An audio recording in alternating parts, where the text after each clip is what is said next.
Hello there. I am Dr. Ted Barnett, the founding president of Rochester Lifestyle Medicine Institute and the president of the Rochester Lifestyle Medicine Group. And I'd like to welcome you all to tonight's webinar, which is an encore presentation of a webinar we did a few days ago on reducing the risk of COVID-19 utilizing lifestyle medicine.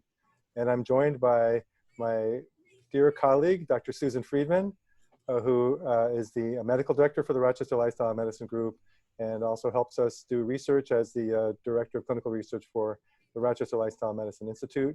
Dr. Friedman is a professor of medicine and geriatrics at the University of Rochester School of Medicine and Dentistry and a world's expert on geriatrics and also now in lifestyle medicine, as all of us in Rochester are becoming. I don't know if people realize, but Rochester, New York has become a hotbed of lifestyle medicine. We had the first 5 out of 204 physicians board certified in lifestyle medicine, so very excited about that. And I'd just like to have Susan say a few words, if you could, say hello. Yeah, well, welcome. I'm so glad that you could join us this evening, and we put this together, with the goal of trying to empower you to think beyond some of the messaging that has gone out about how to reduce risk. We feel that that is very important, but that there's much more that you can do. And so we hope this is of help to you. Great. So with that, I think we'll ask our engineer to run the video.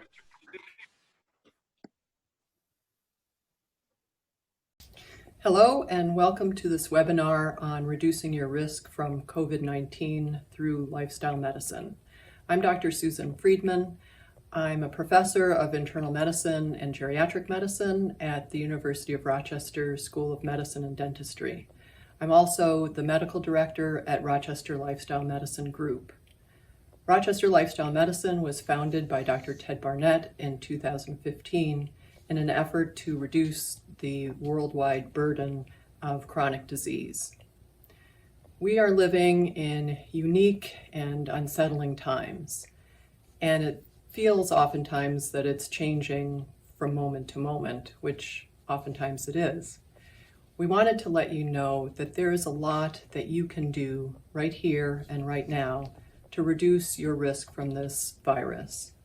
That starts with what you've been hearing about, things like physically distancing yourself, frequent hand washing, not touching your face, but it goes well beyond that to what we think of as the pillars of lifestyle medicine.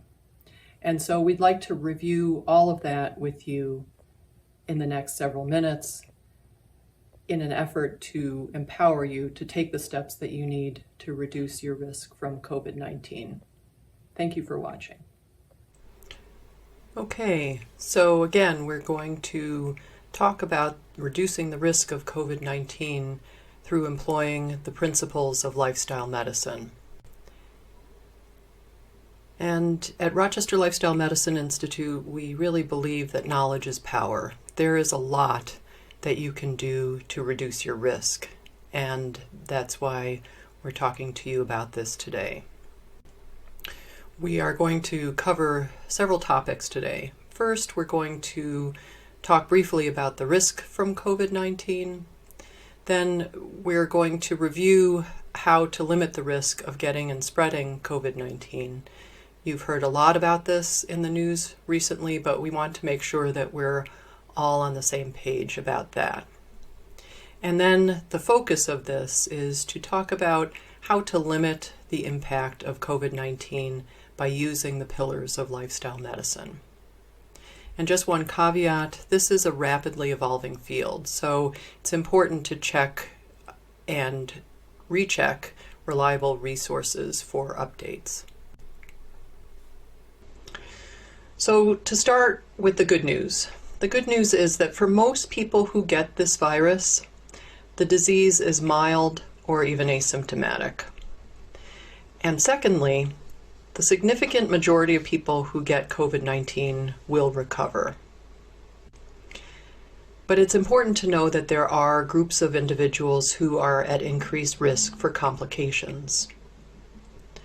The first is older adults, and the CDC says that anyone over age 60 is at increased risk, and the older one is, the higher the risk for complications. In addition, people who are on chemotherapy or immunosuppressives, those who have compromised immune systems, are also at risk.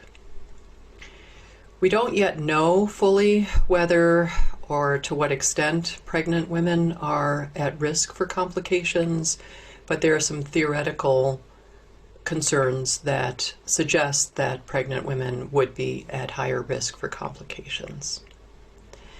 And we already know and are still learning about the comorbidities that put people at higher risk, in particular heart disease, lung disease, and diabetes. We don't know for sure yet whether high blood pressure is also a risk, but we are learning more about that.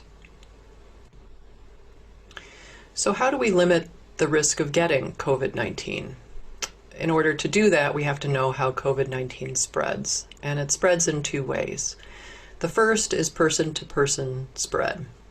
What that means is close contact, or being within 6 feet of an individual who has the infection, and it can be spread by respiratory droplets through cough or sneeze. Secondly, it can occur from touching a surface that has the virus and then touching your mouth, your nose, or your eyes. And this virus can last for a couple of days or more on a hard surface. So, this is what's called a fomite, that it can then be a source of infection. And so based on that, in terms of reducing the risk of getting COVID-19, you should avoid close contact with people who are sick, avoid touching your eyes, nose, and mouth with unwashed hands, and wash hands often with soap and water for at least 20 seconds, especially after being in a public place or after blowing your nose or coughing or sneezing. According to the CDC, which is a source of lots of useful information, you should follow these 5 steps every time that you wash your hands. So you should wet your hands with clean running water, warm or cold. Turn off the tap and apply the soap. You should lather your hands by rubbing them together with the soap.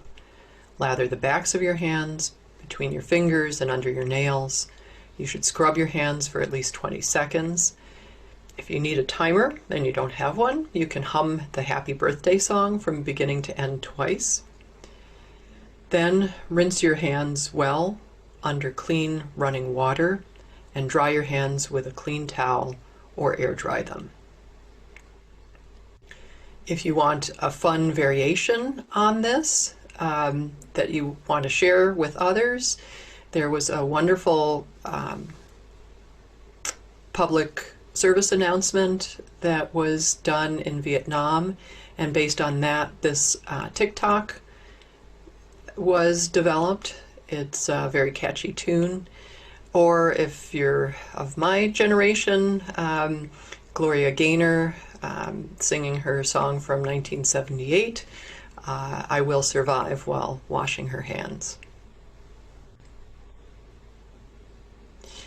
If you don't have soap and water available, you can use an alcohol-based sanitizer that contains at least 60% alcohol. And again, according to the CDC, you should apply the gel to the palm of one hand, read the label to learn the correct amount, rub your hands together, rub the gel all over the surfaces of your hands and fingers until your hands are dry, and this should take about 20 seconds. So that's about getting COVID-19. How about spreading it? Well, clearly you should stay home when you're sick. You should wear a face mask if you have to be around others. You should cough into your elbow or cover your cough or sneeze with a tissue, then throw the tissue in the trash and immediately wash your hands for at least 20 seconds. Make sure that you clean and disinfect frequently touched objects and surfaces daily. Why is it important to increase physical distance? For that, we can turn to what can be called a tale of two cities. Back in 1918, little over a century ago, when the country was plagued by the Spanish flu, Philadelphia and St. Louis took two very different approaches. St. Louis basically shut the city down. They closed schools, they closed churches, courtrooms, libraries, and they banned gatherings of more than 20 people. They staggered work shifts and limited riding on streetcars. Philadelphia, on the other hand, in an effort to boost morale, threw a parade for the soldiers who were about to head off to World War I. The parade drew 200,000 people, and days later, the hospitals started to fill up, and more than 4,500 people died from the flu. Philadelphia ended up having more than twice as many deaths per capita as St. Louis.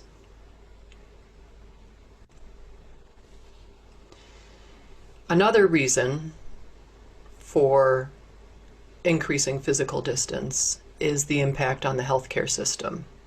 You've probably seen this graph before, but it's worth reiterating that without protective measures, we all risk having a very steep increase in the rate of infection to the point where this overwhelms the healthcare system capacity. We're seeing this in other countries like Italy, and we want to really try to prevent it here. Just one more thought is that every day that goes by that we're preventing people from getting sick is a day closer to developing vaccines and a day closer to developing effective treatment for this virus. So how do you reduce your risk of COVID-19? Well, the first is to implement the recommended spread prevention. The second is to learn lifestyle medicine pillars. And thirdly, to make recommended lifestyle changes. What is lifestyle medicine, you might ask? Well, the American College of Lifestyle Medicine defines it this way. It is the evidence-based practice of helping individuals and families adopt and sustain healthy behaviors that affect health and quality of life. At Rochester Lifestyle Medicine Institute, we feel that there are 9 pillars of lifestyle medicine, and those are nutrition, physical activity, avoiding toxic substances, optimizing sleep, managing stress, nurturing relationships, spending time outdoors, having a sense of meaning and purpose, and nurturing positive emotions and finding joy. We put this together as what we call the Wheel of Wellness.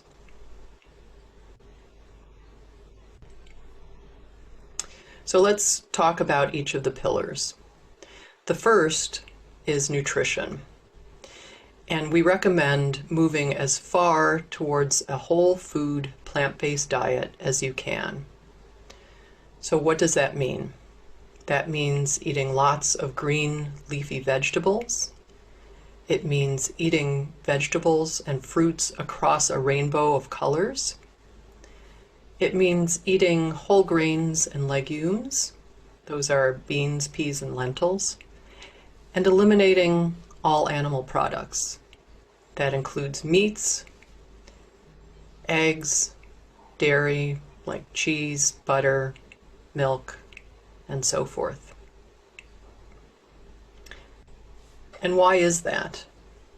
Well, eating a whole food plant-based diet helps your health in multiple different ways. The first is that it very favorably impacts your microbiome.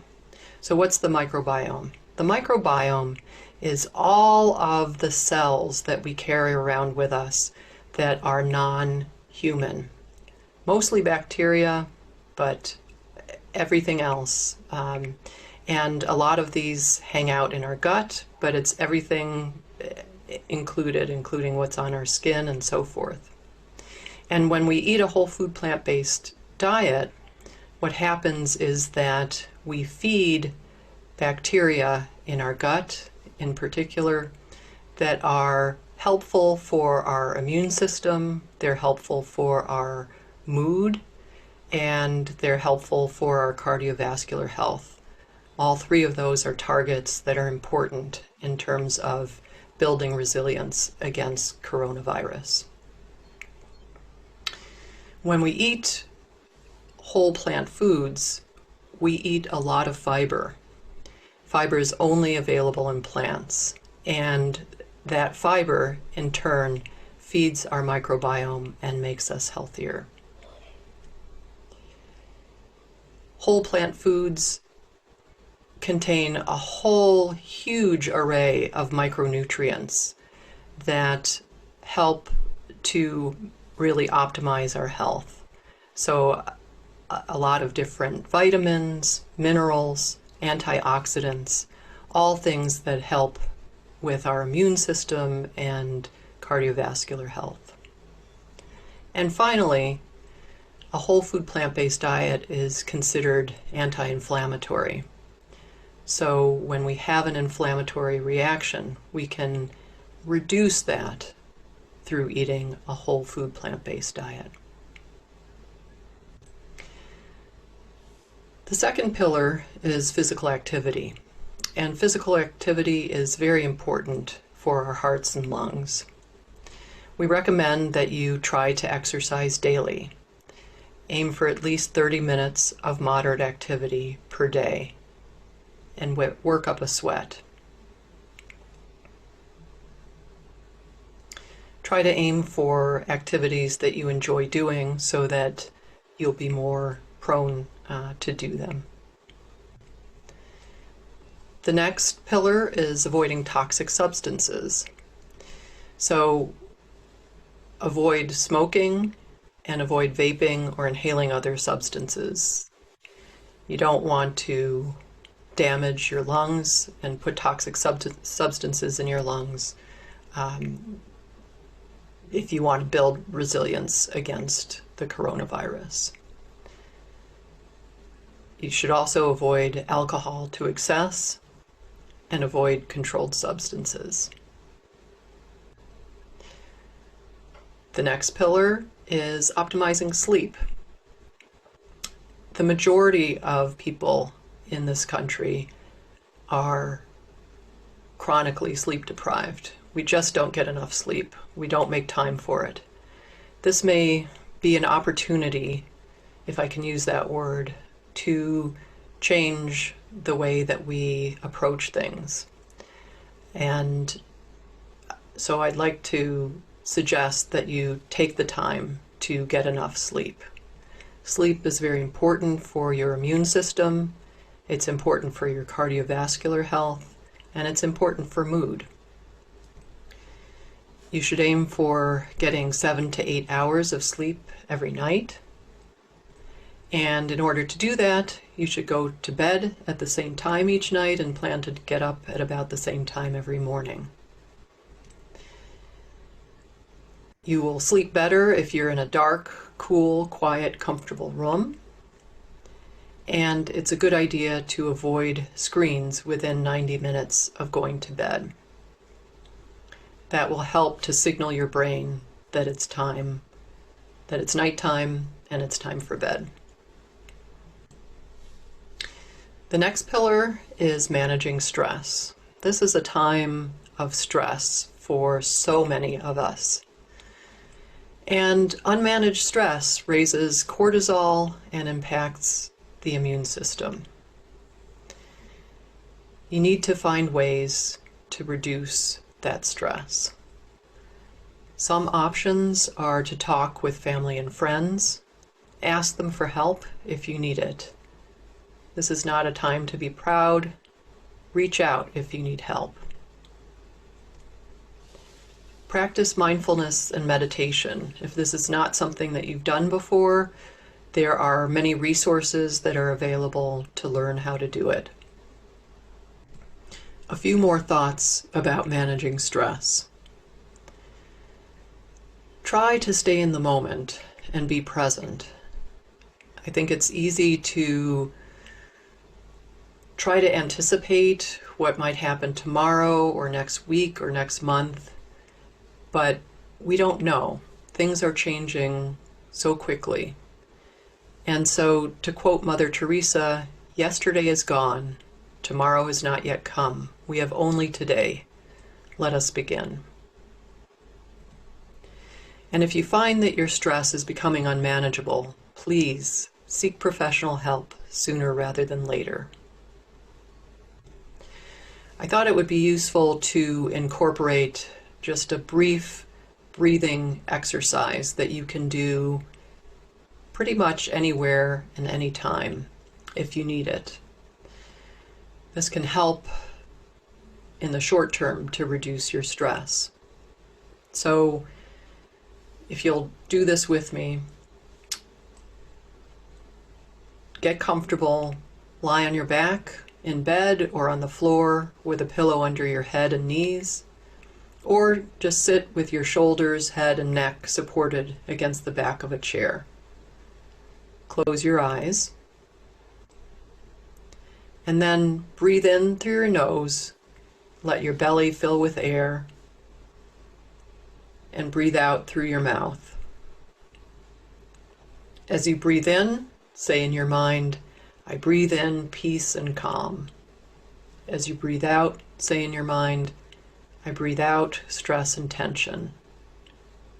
Repeat this. As you breathe in, say in your mind, I breathe in peace and calm. And as you breathe out, I breathe out stress and tension. Do this for 5 to 10 minutes and repeat as needed. The next pillar is nurturing relationships.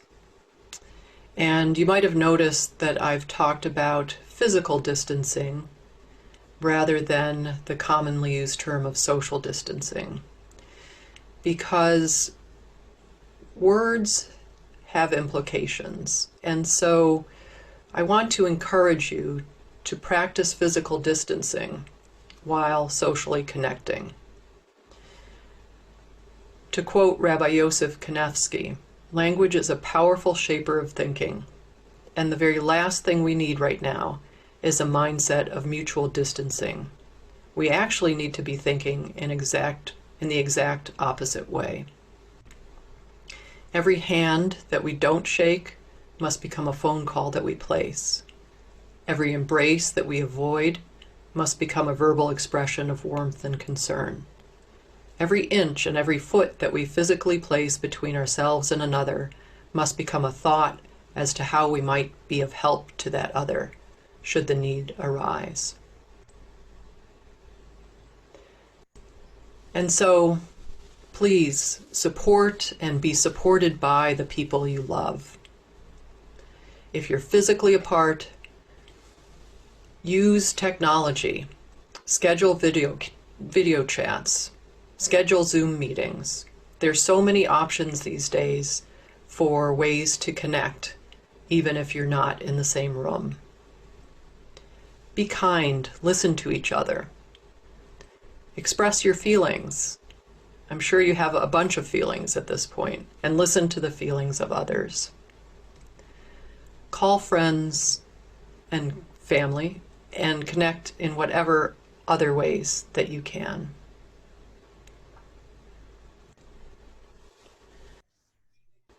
The next pillar is spending time outdoors.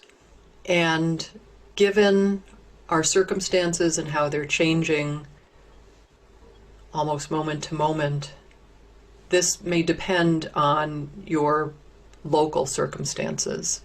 But to whatever extent you can, we recommend that you spend time outdoors. Being out in nature reduces stress, improves mood and sleep. It boosts your immune system. So walk with a friend if you can walk 6 feet away, or walk alone. The next pillar is having a sense of meaning and purpose.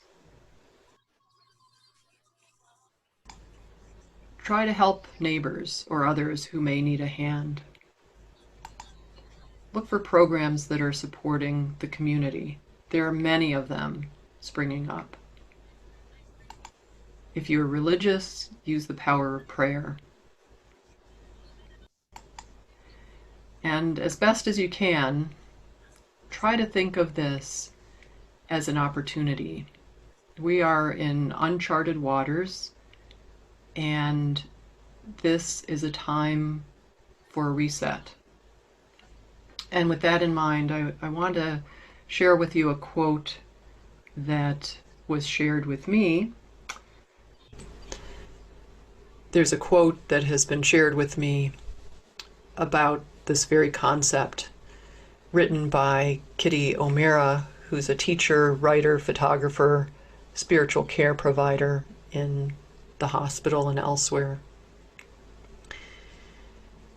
And the people stayed home and read books and listened and rested and exercised and made art and played games and grew gardens full of fresh food and learned new ways of being and were still and listened more deeply. Some meditated, some prayed, some danced, some met their shadows, and the people began to think differently, and the people healed. And in the absence of people living in ignorant, dangerous, mindless, and heartless ways, the earth began to heal. And when the danger passed and the people joined together again, they grieved their losses and made new choices and dreamed new images and created new ways to live and heal the earth fully as they have been healed.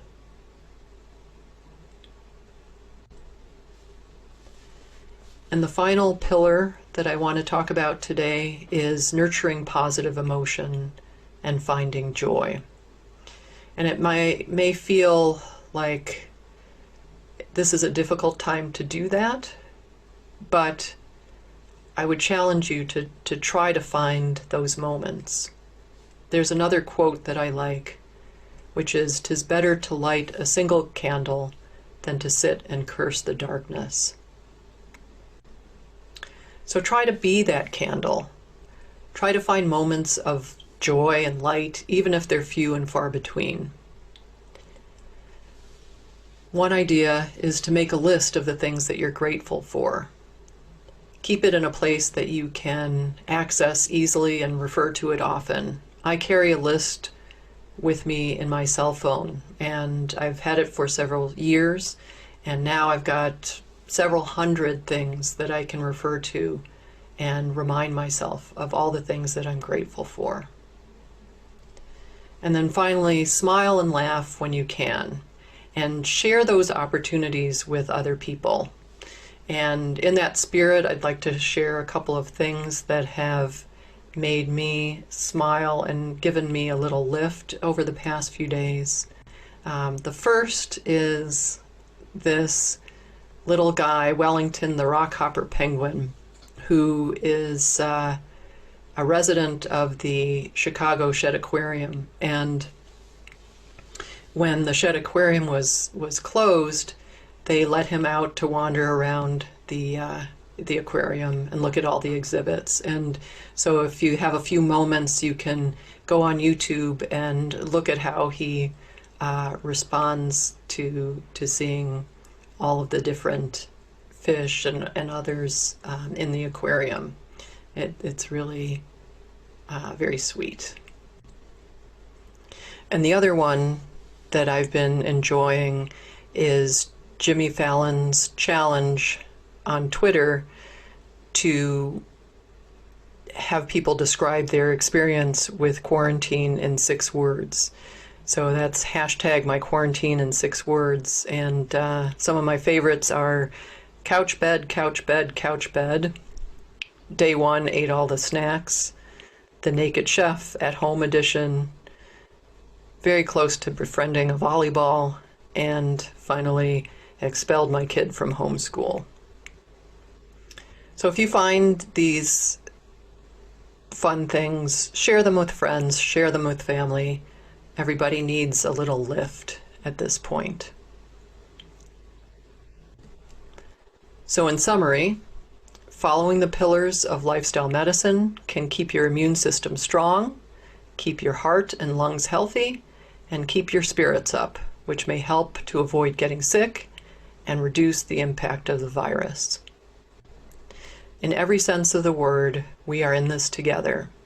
So please take good care and be well. I've put together a couple of useful resources. The first is the CDC, which has all kinds of useful information, including this link on how to wash your hands. And the second is a simulation of social contacts that the Washington Post put together. If you have friends who are still questioning the value of physical distancing, please share this link with them. It is very useful. And if you feel like you need more support, and you need support over a longer period of time, we at Rochester Lifestyle Medicine Institute are running the LIFT Project. What is the LIFT Project, you might ask?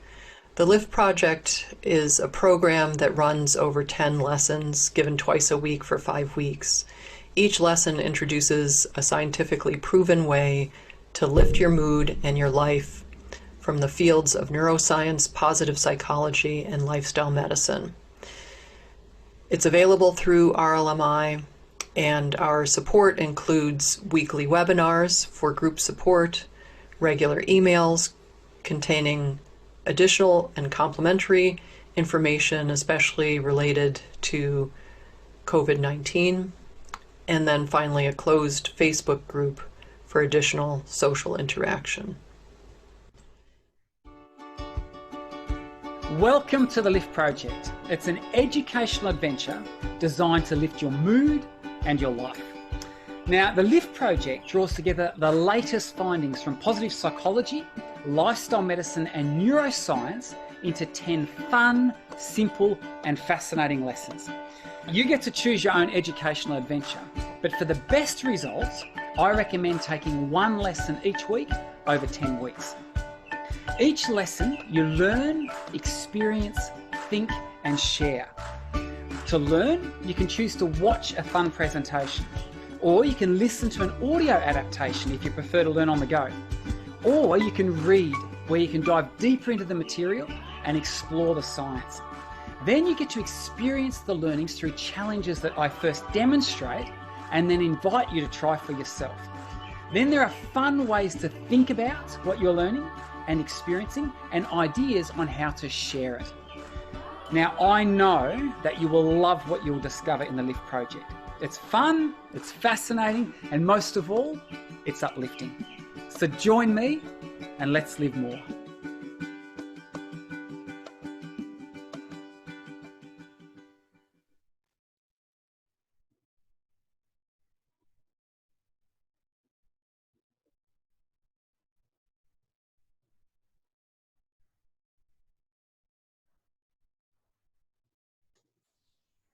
So, thank you, Dr. Friedman. That was a wonderful presentation.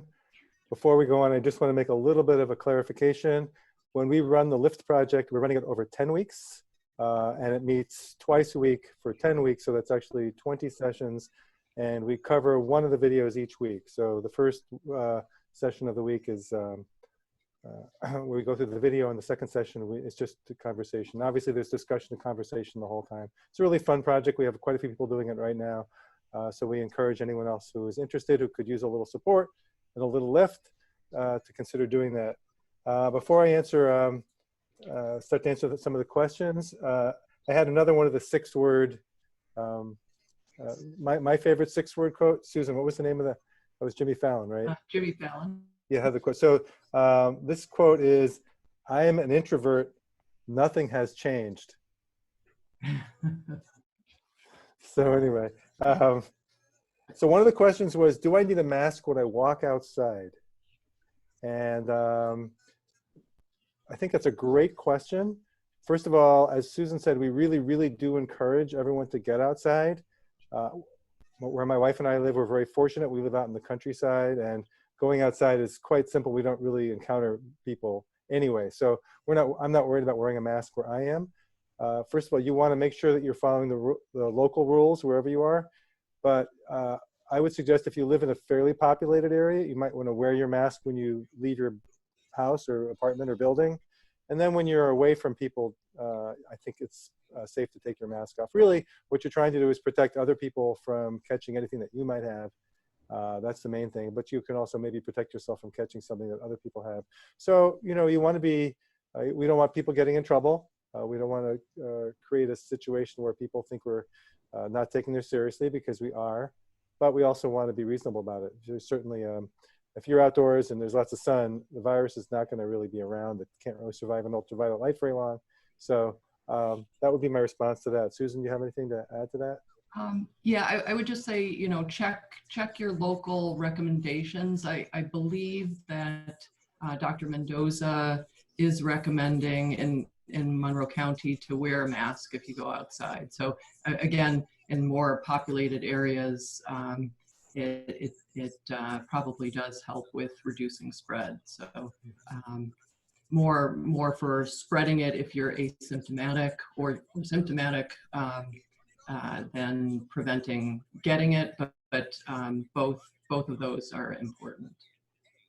Right. So Zoom has turned out to be kind of a boon for a lot of social interaction. It's interesting, all of us are becoming more experienced with Zoom. Maybe we're not Zoom experts yet, but we're getting there. One of the things that we've tried, I read about this, is if your family is growing, like our kids, we invite them to dinner. So we have at the dinner table at night, we put them on either on the speakerphone or even on a FaceTime, so we can all kind of have a dinner together. So that's really kind of nice. You don't feel like you have to talk, you just have everybody there. We had our first Zoom happy hour last Friday with friends from 4 different time zones. We were toasting the birth of a grandchild. And so that was a lot of fun. Got to meet people I'd never met before. And the great thing is, any alcohol, any liquor that you bring, you get to have entirely for yourself, because you really can't share. You got to be careful when you're toasting not to ruin your screen, but that can happen. So what other questions do you think we should be answering? Oh, there's something popping up in the chat here. Let's see. Governor Cuomo, stricter rules today, asking local authorities to fine $1,000. Well, you know, if you're in a populated area and that's an issue, I'm not. Can you repeat the question? Oh, sure. The question is typed out here. Governor Cuomo, stricter rules today, asking local authorities to fine $1,000. And all I can say is, you want to respect the local authorities. I think he may have come up with that rule for people who live in cities and are out, you know, sort of flaunting the rules. So again, I think we have to be reasonable about this. So, but we're not going to be responsible for anybody getting fined. Oh, and here, $1,000 if found walking too close to others. Okay, well, thank you for the clarification. That's good. So someone says, I only caught half of this, but thank you. And Susan has a soothing voice. I agree. I'm always much more relaxed when Susan is around. She calms me down. How much is the lift program? The lift program is $99 for the 10 weeks, and $25 goes to charity. What else?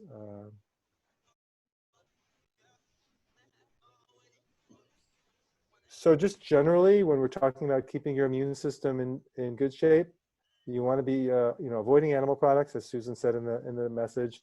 I think it's really important to get lots and lots of greens. I said this last time. I happen to be personally very comfortable collecting wild greens. So if you live in the Rochester, New York area right now, we have lots and lots of garlic mustard, which is actually an invasive weed, but is also delicious and extremely healthy. It's in the brassica family, so it's like broccoli rab. It actually tastes a lot like that. And so I've been picking it every night for dinner. You can steam it. I highly recommend that you learn how to recognize these things before you try it. So I'm not here to teach you how to identify them, but go online and or get a good guidebook and figure it out. It's actually pretty easy, and there's nothing around that's particularly poisonous as long as you're not eating any mushrooms. So, but again, be careful. But that's any kind of greens you get in the supermarket obviously are going to be great. So we really recommend that. I ask people to eat greens 6 times a day, before and after every meal. I know that seems a little extreme, but I personally, when I'm on my way to work, have a little pile of greens on the seat next to me. I have a 30-minute commute, and I'm nibbling on my greens on the way in. So that's a great way to get lots of great antioxidants. And okay, question: do we need to There's sanitize? a question about washing. Sure. Washing fruits and vegetables. Yeah, you want to talk about that, Susan? I think the first thing is just really making sure that you've gotten rid of any visible soil, and just I would say washing carefully, letting the water run, and letting the fruits and vegetables dry out. I don't know if you have any other suggestions. I think that's reasonable. Unfortunately, I think you're just as likely to catch other things from fresh fruits and vegetables, like E. coli, if it's on there. So it's always good to to continue with whatever measures you've already been using. Someone says here they harvested their first ramps today. That's exciting. Everybody know what a ramp is? So it's a kind of a wild onion. So that's exciting. Wear gloves when in grocery stores. Lois and Greg are recommending that. Okay. If you have them, that's good. Is it okay to eat frozen fruit and vegetable all the time? So actually, that's a great question. Frozen fruits and vegetables are a wonderful source of really healthy food. It's something you can keep in the freezer. Very little is lost when things are frozen. And actually, a lot of things are picked at a better time when they end up being frozen. So they may actually have more nutrients. The one thing that I know that's a little bit of a problem, so broccoli, when you get fresh broccoli and you cut it, it actually develops, there's enzymes in the broccoli that will cause something called sulforaphane to form, and that doesn't happen when you freeze the broccoli. So if sulforaphane is an anti-cancer agent, actually, it's a very healthy part of what's in broccoli. You can actually reactivate that by sprinkling fresh mustard powder on, and that will reactivate it. That's a good thing to, you can get that from nutritionfacts.org if people are fans of Dr. Michael Greger. Highly recommend anything that Dr. Greger has. Frozen fruit, fabulous. So, frozen blueberries are an incredible bargain. We put them on our oatmeal, every morning when you can't get them fresh. And so, and they're really relatively cheap. So love that. And then someone says, is it safer now to cook veggies now versus raw? Well, I don't think COVID makes much of a difference as far as that goes. I think it's always a little safer to have cooked vegetables, just in terms of what could possibly be growing or, sitting on them that you might ingest. But, unless you know of a particular outbreak, I'm not too concerned about that. The question again, somebody said, I'm sorry, I missed what do you sprinkle on frozen broccoli? Mustard powder, right? And double check that on, it's in Michael Greger's book, How Not to Die. Great book. I can see everybody. How many people have read How Not to Die? Maybe. Okay, cool. That's nice. What else? So one of the questions that always comes up when we ask people about not eating animal products is, well, where do I get my protein? And of course, people want to know, are we going to get enough protein? So since nobody out there is actually asking me that, I will ask it for you. Where do you get your protein? And I ask, well, where does the elephant get his or her protein? Where does the gorilla get his or her protein? Those are animals that don't eat animal products, and they're completely vegan, and they're obviously not protein deficient. You need to get about 7 or 8% of your calories in your diet come from protein. So if everything you're eating is more than 10% calories from protein, you're going to be fine as far as protein goes. So a white potato, people don't think of that as having any protein at all. but white potatoes are actually 10% calories from protein. There's very few whole foods that don't have at least 7 or 8% calories from protein. There's a few exceptions, like blueberries and apples, that are maybe 5% calories from protein or even lower.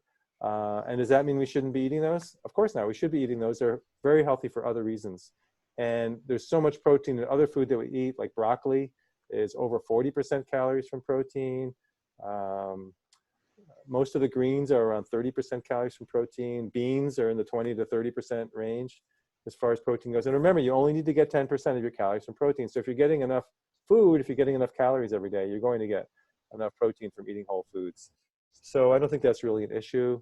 The question again comes up, what about calcium? Let's see if there's any more questions here. Oh, wait, we'll come back to calcium in a minute.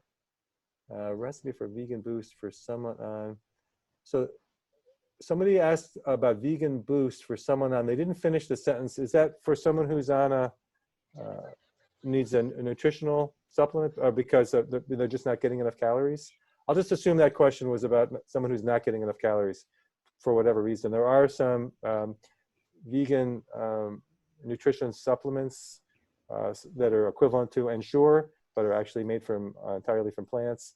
Kate Farms, that's K-A-T-E, Kate Farms, makes a really great product. It can be used for tube feedings if you have a relative who's getting tube feedings, or you're someone who needs to just get some more calories somehow. We don't recommend other kinds of supplements that are not whole foods, so we don't recommend things like a protein powder or anything like that.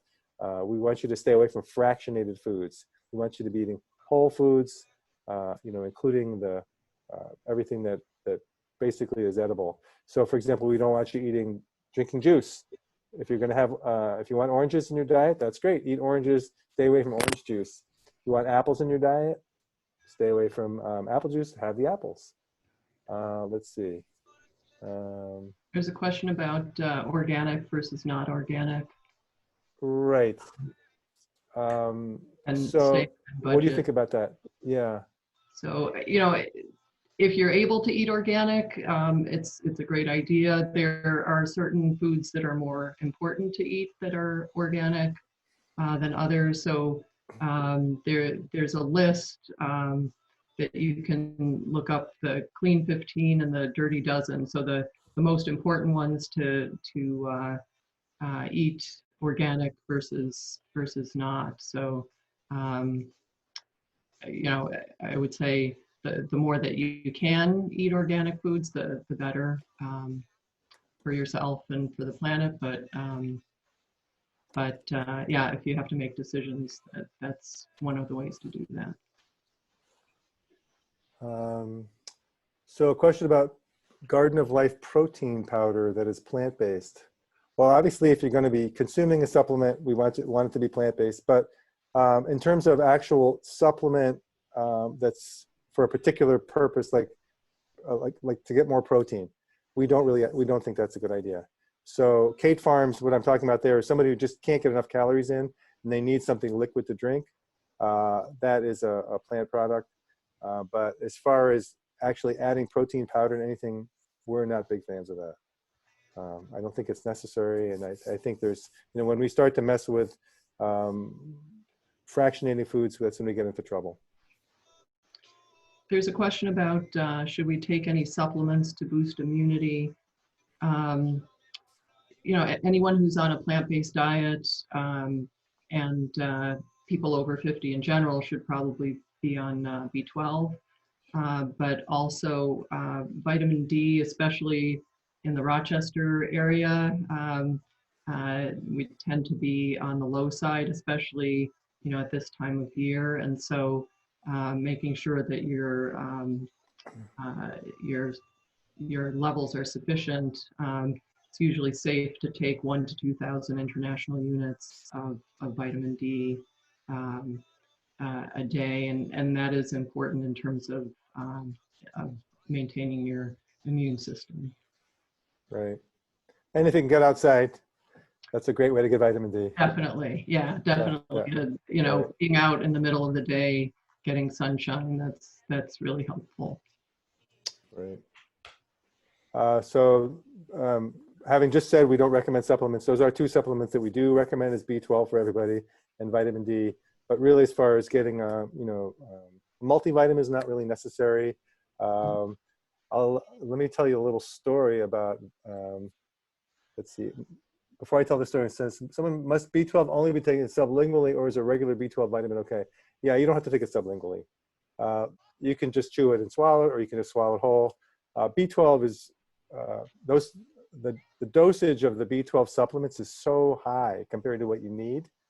You only need about 2 or 3 micrograms a day. And I think the smallest one you can get is maybe 100 micrograms, but most of them are like 2,500 or 5,000 micrograms. They're a huge amount. And the reason is because your body can passively absorb about 1% of the what's in the vitamin B12 tablet. Your body also has something called intrinsic factor, which your stomach produces, which allows you to actively absorb B12. So that with every meal you consume, you produce enough intrinsic factor to absorb about, I think, 1.5 micrograms of B12. And like I said, you need maybe 2.5 micrograms every day. So for people who don't produce intrinsic factor, they have a condition called pernicious anemia, which can be fatal. But if you just take huge amounts of B12, you're going to absorb enough passively so that'll be fine. If you have a really low B12 level, your doctor may want to give you an injection. But that's pretty unusual. It's not something we really worry about. On the other hand, we really do want you to make sure you do get B12, because even if you don't believe it for yourself, you need it for the cause, because you know how many people die from, well, if somebody dies from B12 deficiency, that's going to be a headline, right? That happens maybe a couple times a year in the country. That will be a headline, and people will blame all these crazy vegans, right? However, if somebody with a carnivore dies from a heart attack, that's not a headline, right? That happens 1,800 times every day in this country, but that's not a headline, because that's considered sort of normal. Let's see, must be preparing. If having an open cut, especially in hand, can I get exposure to COVID-19 by touching a surface that has a virus on it? Can you absorb COVID-19 through a break in the skin? I would assume, I don't know that anybody really knows the answer to that, but I would assume yes, since you can absorb it through your mucous membranes. On the other hand, I believe it grows on your mucous membranes, right, Susan? So if you have if you have a cut, keep it covered. I don't think anybody really knows. We could run a controlled trial, but I don't think anyone wants to try that.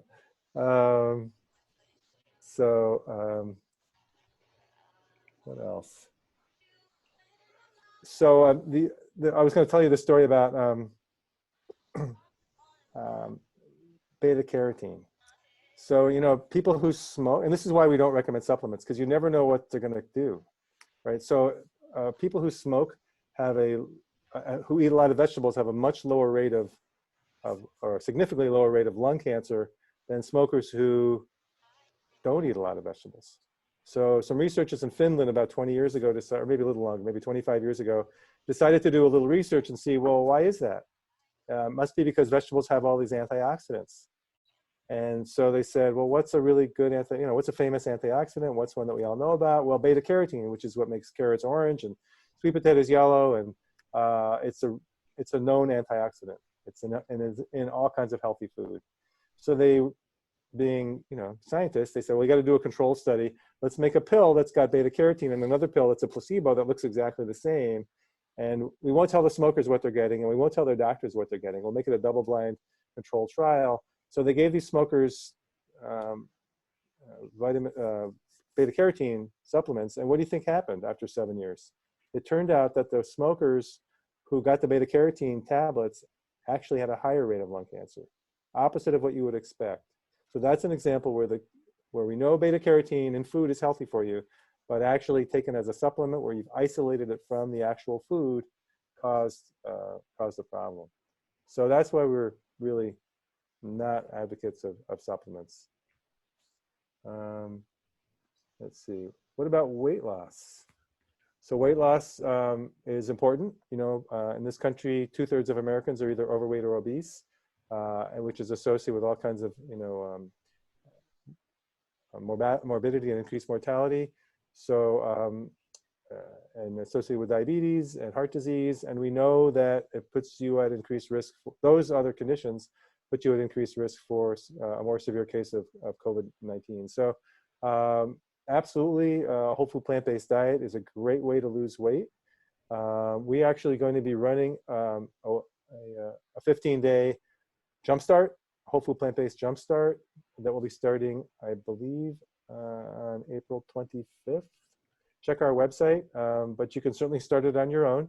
Yeah, it's really important that it's oil-free, and a lot of people have to have a hard time wrapping their minds around that. But getting the oil out of the diet is really important. You'll see recommendations from a lot of health officials or professionals saying, you know, olive oil is good for you. Just ignore that.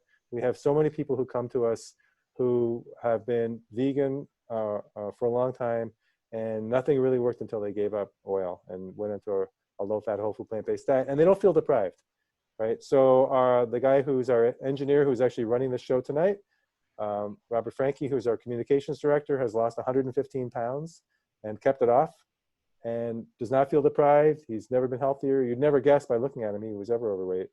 And he's got a great sense of humor. So he's the guy hiding behind the blue, the little logo there, the blue ball. Anyway, maybe if you're really nice, yeah, he might reveal himself at some point. So yeah, as far as weight loss goes, there's, you know, if you want to go online, Chef AJ has a great program. We have a great program. There's books you can get, you know, anything from Rip Esselstyn, the Engine 2 diet, that type of thing. So, but you can certainly give our office a call too if you're interested. Let's see. There's a question about whether the CHIP program will be offered virtually. Yep. The CHIP program is going to be offered online using Zoom, and it also will be interpreted by the current interpreter. So right there. Yep. And so we're very excited about that and very pleased. For people who aren't familiar with the CHIP program, do you want to tell them about it? So CHIP stands for the Complete Health Improvement Program. It's been around longer than any other lifestyle intervention since it's about 25 or 30 years old now. It was developed in Loma Linda, California, which is one of the world's blue zones where people tend to live to be 100. So their program is basically, it's based on a whole food plant-based diet, but we run it with 18 sessions. Each one has a video. It's kind of like the LIFT program, only a bit more expansive. But it runs for each session runs for about 2 hours. You watch a video, and then there's a group discussion where people talk about what they learned in the video. And it doesn't just cover food; it covers sleep and stress and exercise and relationships and gratitude. It's a wonderful program, and there's more in the peer-reviewed literature about the CHIP program than really any other program. So it's terrific. And in fact, for people who've gone through the CHIP program, which I know a few of you out there, I see a few of you have, the man who developed the LIFT program, Darren Morton, is one of the heroes in the CHIP videos. So the women tell me he's really good looking. I personally don't know, but they're always disappointed when he's not in the videos, I can tell you that. Anyway, so that's about the CHIP program. Vitamin C supplementation before or during COVID-19 symptoms. Susan, you want to talk about vitamin C? I'm not familiar with studies yet. I don't know. Have you heard anything about that? I'm not. And again, supplementing, vitamin C is just another supplement. Get your vitamin C from vegetables and fruits, and there's the activity in the fruits and vegetables is actually greater than you would expect based on how much vitamin C is actually in the fruits and vegetables because of the synergy between all the other components in the food. Let's see. Are any of your programs covered by Medicare or Blue Cross Blue Shield? Yes, our CHIP program, most of it is covered. Well, the medical supervision part of it, there are our jump starts are covered. The jump starts that we're going to be running online actually probably won't be covered because there's not medical supervision for those. When we are allowed to reconvene as in person, then we will have a medical medically supervised portion of which is covered. And the same thing goes for, so this includes the Jumpstart and the CHIP program that we run. The LIFT program, which is only $99, it's not covered anyway. So yeah, so bread without oil is Wegmans 27 seeds. Great job, everyone. RLML, thank you. You're welcome. Could you repeat that, please? Oh, I'm sorry. I'm just reading the, it says bread without oil is Wegmans 27 seeds. Great job, everyone at RLMI. Thank you. Okay. Well, thank you. And, you know, I think it's, what time is it? It's 9:02. And anybody, unless anybody types in a desperate question in the next 30 seconds. Oh, here comes a, thank you, RLMI team, John Mark. John Mark is our interpreter. Yeah, John Mark, thank you. And the question about zinc. Brad, thank you so much. So as far as zinc goes, there's some evidence, not great evidence, that, you know, having a zinc lozenge can just cut down your getting a common cold, that type of thing. But I don't think it's harmful. And they are certainly studying that in terms of the combined protocol for people who are very sick from COVID-19. They're using zinc, hydroxychloroquine, and Z-Pak. So an antibiotic. Anyway, I think that's it. Thank you all. And everybody give a good wave. I want to, yeah, to see everybody. Thank you all for coming. And I'll stay well and keep in touch. Take care.